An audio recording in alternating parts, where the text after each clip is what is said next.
did a 5-year-old girl take one look at a stranger's wedding ring in a crowded office lobby and say the exact words that made a billionaire's hands start shaking? And why did he cancel 4 back-to-back meetings to find out how she knew? By the end of this story, you'll understand exactly why, and it has nothing to do with the ring itself. Grant Ellison ran one of the largest logistics companies on the East Coast, and he hadn't taken off his wedding ring once in the 11 years since his wife Claire had died. It wasn't sentimental habit anymore. It was the only thing he still wore that connected him to her at all. That Tuesday, his housekeeping staff brought their children into the building for the company's annual Bring Your Kid to Work morning, something Grant approved every year and never personally attended. This year, he happened to be crossing the lobby at exactly the wrong moment. A little girl broke away from the group of children waiting near the front desk. She couldn't have been older than 5, in a slightly too big cardigan, staring directly at Grant's hand like she'd seen a ghost.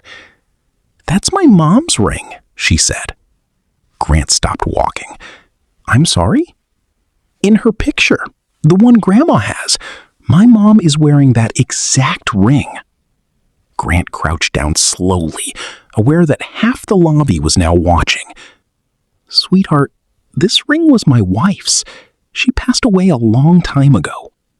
"I know," the girl said, completely unbothered, the way only a child can be. "My mom died too, before I was born. Grandma says she looked exactly like the lady in the picture with this ring on." Grant felt something cold move through his chest.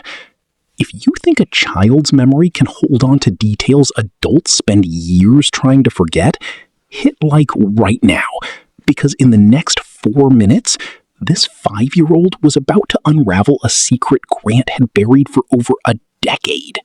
Her name was Maya.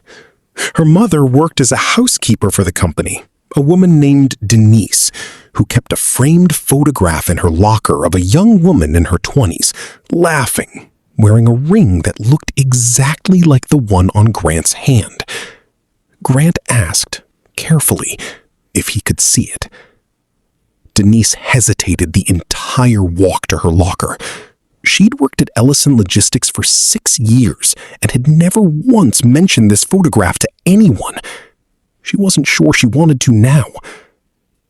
When she finally opened the locker and handed him the photo, Grant's breath caught in his throat.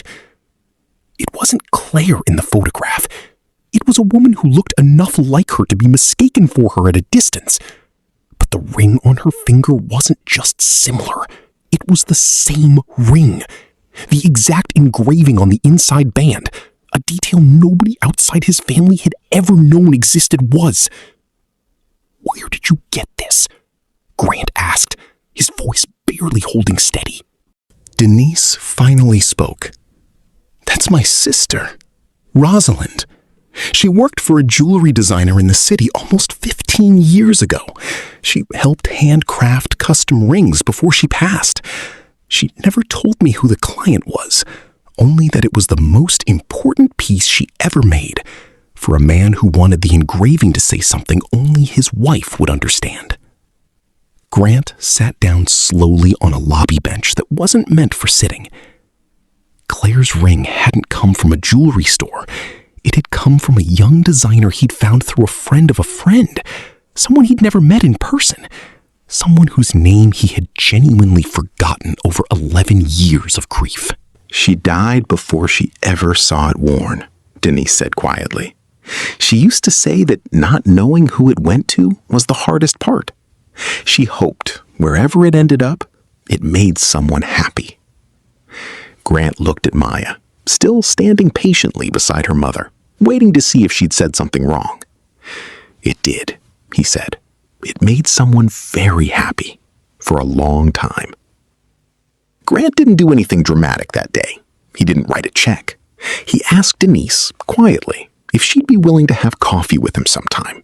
Not as her employer, but as someone who wanted to hear more about the woman who'd made the one object he'd never been able to take off. Over the following months, Denise told him everything she knew about Rosalind, a woman who'd spent her final years pouring meaning into other people's love stories, never once getting to see how they turned out.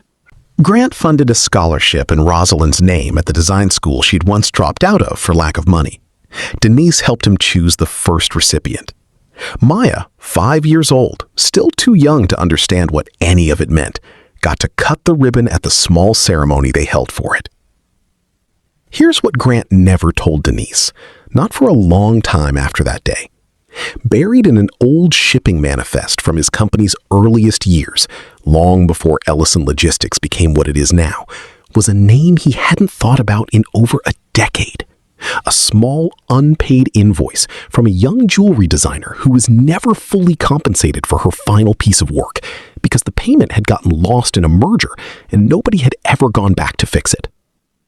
Grant found it 18 years too late to pay Rosalind directly. Maybe he'll tell Denise about that invoice one day. Maybe some debts are better paid forward than paid back. Never assume a child's passing comment means nothing. Sometimes a 5-year-old holds the one thread that reconnects two families who never knew they were already tied together through a photograph in a locker and a ring that was never really about the ring at all. If this one got you, tell us in the comments. Should Grant tell Denise about the invoice? Subscribe to Gentle Hearts. We'll see you in the next story.